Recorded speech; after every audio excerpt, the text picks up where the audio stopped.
दोस्तों, आज की कहानी है मम्मी आप मेरी पत्नी को बिगाड़ रही हैं।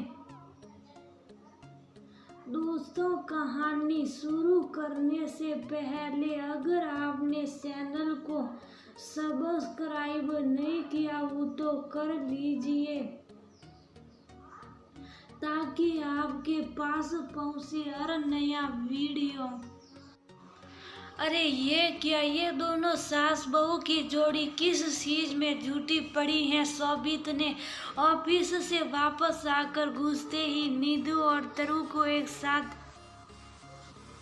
एक ही मोबाइल मतलब तरु के मोबाइल पर व्यवस्था देखकर करा, जरा चुप रहो थोड़ी देर, हम लोग जरा बहुत जरूरी काम कर रहे। निधि ने होठों पर उंगली रखकर शोभित को चुप रहने का इशारा करते हुए कहा, हे भगवान, ये नहीं पता कि एक बंदा बेचारा ऑफिस से थका आ रहा है कि कोई उसको पानी वानी दे, ऊपर से चुप रहने का इशारा किया जा रहा। कैसा जमाना आ गया, खुद सास बहू को बढ़ावा दे रही। एक बात सुन लीजिए मम्मी, आप मेरी पत्नी को बिगाड़ रही हैं। सभी चिड़चिड़ाते हुए बोला, क्योंकि वह अच्छी तरह से जान रहा था कि ये सास बहू की कुछ ना कुछ खिचड़ी तो जरूर पक रही, लेकिन पक क्या रही, कम से कम ये तो पता चले। सभी इतना विचलित क्यों हो रहे, अभी दे रही हूँ पानी, इतना कहकर तरु ने जल्दी से शोभित को पानी दे दिया और फिर घुसकर निधि के पास बैठ गए। अरे तुम दोनों मुझको जरा बताओगी कि आखिर ये क्या चल रहा है। शोभित के सचमुच कुछ समझ में नहीं आ रहा था। बस 2 मिनट और रुक जाओ, फिर सब कुछ आराम से बताती हूँ।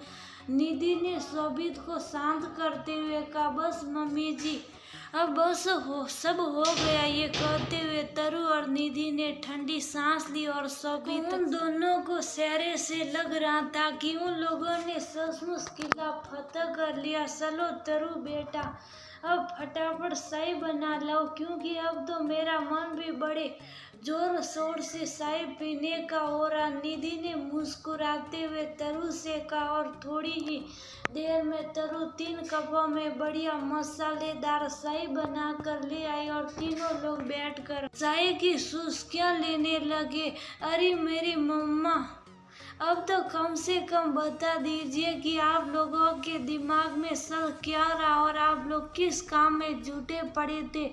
सभी जब कभी खींचा जाता तो निधि से इसी तरह से बात करता। शोभित बेटा, तरु यहाँ पर अकेले कितना कर बोर हो जाएगी। अब हम और तुम्हारे पापा तो यहाँ हमेशा तुम लोगों के पास रहेंगे नहीं। और तरु को तो मेहंदी लगाने में अच्छी खासी महारत हासिल है, तो हमने और तरु ने सोचा कि क्यों ना अपार्टमेंट के ग्रुप में मेहंदी लगाने का विज्ञापन डाल दिया जाए। अब जब कभी तीज त्योहार या शादी ब्याह का उत्सव होगा तो लोग बाग तरु से मेहंदी लगवा लिया करेंगे आकर। तरु को अच्छा भी लगेगा और वो व्यवस्थित भी रहेगी।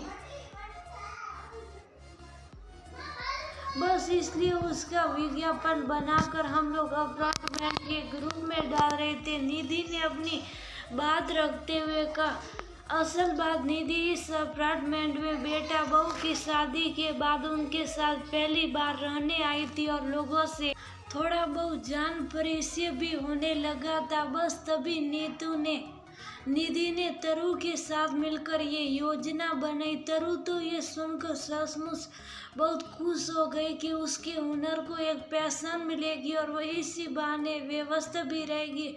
आप क्या सोचती हैं कि इतना बड़ा अपार्टमेंट है जिसमें 200-250 फ्लैट है, वहाँ कोई मेहंदी लगाने वाला नहीं होगा। शोभित फिर से सिनकते हुए बोला, शोभित, हम लोगों ने अपार्टमेंट के कई लोगों से बात करने के बाद ये विज्ञापन डाला। उन लोगों की बातों से पता सलाह कि यहाँ पर अभी ऐसी कोई सुविधा नहीं है और अगर आप ये काम शुरू करती हैं तो आपको अच्छे खासे कस्टमर मिल जाएंगे। इस बार तरु ने अपनी बात को समझाते हुए कहा, मिल गए कस्टमर, देखना कोई भी नहीं आएगा। ये कहकर शोभित ने खाली कप ट्रे में रख दिया और मोबाइल में व्यस्त हो गया। लेकिन तरु उसकी बात से थोड़ी मायूस सी हो गई। अरे तरु, तुम इसकी बात पर बिल्कुल भी ध्यान मत दो, ये शुरू से ही ऐसा है।